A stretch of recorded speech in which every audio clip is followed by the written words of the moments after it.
मीणा। राजस्थान की मीणा जनजाति के शुरुआती इतिहास को लेकर कोई खास प्रयास नहीं हुए हैं, लेकिन मध्यकालीन भारत के इतिहास में कर्नल टॉड, जिन्होंने राजपूताने का इतिहास लिखा, उनकी किताबों में इस जनजाति के मध्यकालीन इतिहास पर कुछ प्रकाश पड़ता है। मीणा जनजाति के लोग, जो कि हिंदू धर्म को मानते हैं और साथ ही प्रकृति पूजक भी है, आज अपना संबंध भगवान विष्णु के मत्स्य अवतार व्यास से जोड़ते हैं और मीणा शब्द भी मीन से बना है, जिसका मतलब होता है मछली। साथ ही मीणा जाति के लोग भगवान विष्णु के इस अवतार की पूजा भी करते हैं। इसके अलावा 600 बीसी पूर्व के सीथ मत्स्य जनपद भी से भी मीणा अपना संबंध जोड़ते हैं, जो कभी आज के राजस्थान के अलवर जिले में स्थित था। आज भी अलवर और जयपुर का यह एरिया मीणा जनजाति बाहुल्य क्षेत्र है। मेरे विचार में दूसरा मत ज्यादा सही है। मेरा मानना यही है कि मत्स्य जनपद में रहने वाली इस जनजाति के कारण ही इसे ये नाम मिला, या फिर मत्स्य जनपद को अपनी इसी बड़ी जनजाति के कारण ये नाम मिला हो। इससे आगे का इतिहास साफ नहीं है।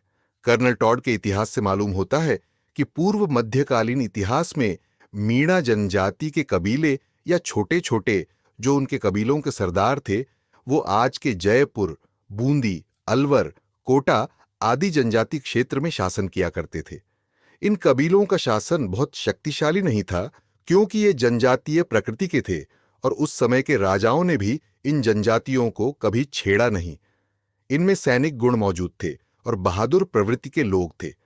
टॉड के अनुसार 10वीं सदी के शुरू में नरवर, ग्वालियर शासक सोढ़ा राव की मृत्यु हो गई। उसके स्थान पर उसका छोटा भाई नरवर का शासक बन गया। इसलिए सोढ़ा राव की पत्नी अपने शिशुपुत्र दुल्हराव को लेकर नरवर से चली गई और खोहगंग के आदिवासी मीणा सरदार शासक आलन सिंह के यहां शरण ले ली। जब आलन सिंह को दुल्हराव के खानदान का पता चला, तो उसने दुल्हराव को अपना भाई और उसकी मां को अपनी बहन मान लिया। जब दुल्हराव बड़ा हुआ, तो उसके मन में स्वयं का राज्य स्थापित करने की महत्वाकांक्षा पैदा हुई और उसने धीरे धीरे अपना संगठन बनाया। एक दिन आलन सिंह और उसके लोग दीपावली के अवसर पर एक तालाब के किनारे पितरों को जल तर्पण कर रहे थे और उनके साथ वो अपने हथियार नहीं लाए थे, तो उन पर दुल्हराव ने हमला कर दिया, जिसमें आलन सिंह और उसके 1500 आदमी मारे गए। आज भी उनकी छतरियां खोहंगंग के निकट पाई जाती हैं और इस तरह जयपुर के कचवाहा राजपूत वंश की शुरुआत हुई। इसके बाद सभी मीणा जनपदों को राजपूतों ने कब्जा लिया। एक लंबे समय तक मीणा जनजाति के लोगों ने यह स्थिति स्वीकार नहीं की और संघर्ष जारी रखा, लेकिन अंत में कचवाहा शासकों ने उन्हें शांत करने के लिए उन्हें जमीनें दे दी कृषि के लिए, और अधिकांश मीणा खेती करने लगे और वो ही जमींदार मीणा कहलाए, और कुछ ने लड़ाई जारी रखी। उन्हें भी अंत में शासन में जिम्मेदारी दी गई और उन्हें बाद में चौकीदार मीणायु कहा गया, और यहीं से मीणा जनजाति का पतन शुरू हुआ। मीणा जनजाति की स्थिति बहुत दयनीय हो गई और उन्होंने अपना प्राचीन गौरव पूरी तरह खो दिया, और अंग्रेज शासन के दौरान तो इस जनजाति को 1914 को भारत में लागू क्रिमिनल ट्राइब्स एक्ट में शामिल किया गया और कानून के तहत हर मीणा परिवार के बालिग स्त्री पुरुष ही नहीं, 12 वर्ष के बच्चे तक को निकट पुलिस स्टेशन में नाम दर्ज करवाना और दैनिक हाजिरी देना अनिवार्य कर दिया। मीणा जनजाति आज संस्कृतिकरण से गुजर रही है और जनजाति की संस्कृति में कई बुराइयां जैसे दहेज प्रथा, पर्दा प्रथा, मृत्यु भोज आदि, लेकिन शिक्षा के प्रसार से सुधार भी हुआ है। लेकिन अभी भी एक बड़ा हिस्सा जो बूंदी, उदयपुर जैसे जिलों में निवास करता है, बुरी तरह से पिछड़ा हुआ है। मीणा जनजाति को संस्कृतिकरण के इस दौर में अपने जनजातीय सांस्कृतिक तत्वों के संरक्षण की अति आवश्यकता है। मैंने देखा है कैसे मीणा जनजाति के लोग अपनी संस्कृति से दूर जा रहे हैं। खासकर शादियों के अवसर पर यह प्रभाव साफ देखा जा सकता है, जैसे लड़की पक्ष से अन्य जातियों की तरह दहेज और अन्य सामान की मांग, डीजे जैसे स्पीकर लगा शोर शराब आदि। जनजाति के तत्वों को बचाए रखना जरूरी है। अरावली पर्वत श्रृंखलाओं से घिरा ऐतिहासिक शहर बूंदी राजस्थान के हाड़ौती अंचल में स्थित है।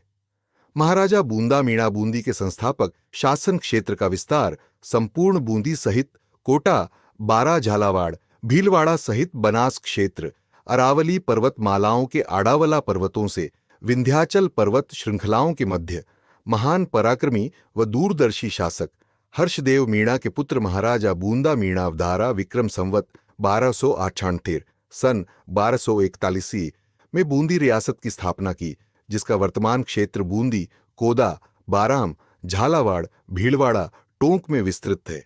प्रकृति की गोद में बसी इस रियासत में मीणाओं का साम्राज्य बढ़ता ही गया। मीणाओं द्वारा इस क्षेत्र में 1341 आई तक शासन किया। मीणा साम्राज्य के अंतिम शासक महान पराक्रमी महाराज जैता मीणा रहा। मीणा महाराजाओं द्वारा समय समय पर ऐतिहासिक धरोहरों का निर्माण कराया, जो वर्तमान में भी मीणा साम्राज्य की याद दिलाती है। जैसे महाराजा जैता मीणा द्वारा जेत सागर झील का निर्माण, महाराजा गोल्हा मीणा द्वारा गोल्हा बावड़ी 1260 महाराजा मीणा आबू ने हमरा हूम की बावड़ी व मीणा साम्राज्य के समय ग्राम उगेन में मीणा बावड़ी को निर्माण कराया। अजितगढ़ के वीर योद्धाओं द्वारा विदर्शनसम 841 में नैनवाम में मीणा साम्राज्य की स्थापना की। इस क्षेत्र में मीणा साम्राज्य का पराक्रम विपोर्टसम 1248 तक रहा। यहाँ के अंतिम शासक महाराजा कंवरिया मीणा रहे। ये जानकारी बूंदा संस्था के शोध दल द्वारा शिलापट्टों, प्राचीन ऐतिहासिक ग्रंथों व चारण भाटों के ग्रंथों से प्राप्त की गई है।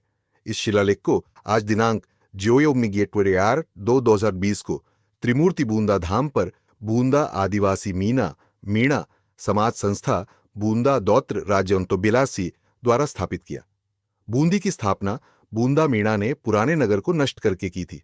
पुराने नगर की स्थापना हर्षदेव मीणा ने की थी। बूंदा मीणा के नाम पर इसका नाम बूंदी रखा गया। मीणा राजस्थान में रहने वाली जनजातियों में प्रथम स्थान पर हैं। मीणा राजस्थान में सर्वाधिक जयपुर व बियूम, उसके बाद अलवर में रहते हैं। मीणा का शाब्दिक अर्थ मछली या मत्स्य होता है। मीणा अपनी उत्पत्ति मत्स्य भगवान से ही मानते हैं, इसलिए मीणाओं में मछली निषेध है। मीणा जाति का पवित्र ग्रंथ मीन पुराण है, जिसकी रचना मीणाओं के गुरु मगर मुनि ने की थी। इस ग्रंथ में मीणाओं को 1200 गोत्र व 24 खांपों में विभाजित किया गया है। मीणाओं के दो भाग हैं, एक जमींदार, दो चैकीदार। जमींदार खेती व पशुपालन करने वाले मीणा लोग। चैकीदार हो राजाओं के कोषागारों व महलों की रक्षा करने वाले मीणा लोग। दक्षिण के मीणाओं को निम्न कुल का मानते हैं, जिन्हें रेडिया मीणा कहते हैं। मीणाओं के अन्य समूह भी हैं। रावत मीणा स्वर्ण हिंदू राजपूतों से संबंधित सर्वाधिक अजमेर में। आद मीणा ऊषाहार वंश के मिश्रित मीणा। चैथिया मीणा गांव की रक्षा हेतु चैथ वसूल करने वाले मीणा। सूरतेवाल मीणा जाति के पुरुष द्वारा दूसरी जाति की स्त्री से विवाह कर उनसे उत्पन्न मीणा। ठेरहिया मीणा गोड्ढवाधा क्षेत्र के मीणा। भील मीणा भीलों के संपर्क में आने वाले मीणा। मीणाओं की प्रथाएं झगद्धा प्रथा, कोई पुरुष किसी विवाहित स्त्री से विवाह करे तो उसके पूर्व पति को राशि देनी पड़ती है, उसे झगद्धा राशियों कहते हैं। छेद्धा फाधना मीणाओं में पति पत्नी के बीच अनबन होने के बाद गांव की पंचायत के बीच पति पत्नी के दुपट्टे का कुछ हिस्सा फाड़ कर पत्नी के हाथ में देता है, जिसे छेद्धा फाड़ना कहा जाता है। इसके साथ ही पति पत्नी का तलाक हो जाता है तथा वह औरत वहीं से सिर पर मटका रखकर रवाना होती है, और जो भी रास्ते में उसका मटका उतारता है वही उसका भावी पति बन जाता है। नाता प्रथा, विवाहित महिला अपने पहले पति को छोड़ डाचकर किसी दूसरे पति के साथ रहने लग जाए तो उसे नाता योग कहते हैं। नाता एक प्रकार का संबंध है, न कि विवाह का प्रकार। आटा साटा प्रथा, लड्ढा चक्की के बदले लड्ढा हक्के की शादी करवाना ही आटा साटस कहलाती है। मीणाओं में अगर बड्ढे भाई की मृत्यु हो जाती है तो उसका छोटा भाई बड्ढे भाई की पत्नी से विवाह कर लेता है। बरहालिया प्रथा, वैवाहिक संबंधों में मध्यस्थता करने वाले व्यक्ति को बरहालिया कहा जाता है। गोटन मीणाओं में मित्रों का समूह कहलाता है। कीकमार मीणा जनजाति के लोग संकट के समय मुख से जोर की आवाज के साथ हथेली मारते हुए चिल्लाते हैं। गेली मीणा जनजाति में युवक के हाथ में बंधी लड्ढी को कहते हैं। मीणाओं में बंटाईदार कृषि का प्रचलन है। हासिल बट इस व्यवस्था में भूमि स्वामी केवल राजस्व देता है और उसके बदले में 1/3 उपज लेता है। हाथी बट इस व्यवस्था में भूमि स्वामी राजस्व देता है और इसके अतिरिक्त बीज व सिंचाई की व्यवस्था भी करता है। छोटा बट बंटाईदारी व्यवस्था में भूमि स्वामी जोतने के लिए केवल भूमि देता है और उसके बदले में 1/4 पैदावार लेता है। जरायम पेशा कानून के विरुद्ध अप्रैल 1940 में मुनिमगर सागर की अध्यक्षता में नियम का थाना सीकर में मीणाओं का सम्मेलन हुआ। 1924 में इस जनजाति को अपराधी जनजाति की संज्ञा दी गई तथा इस जनजाति पर कठोर निगरानी रखी जाने लगी थी। 1952 में जरायम पेशा कानून समाप्त हो गया।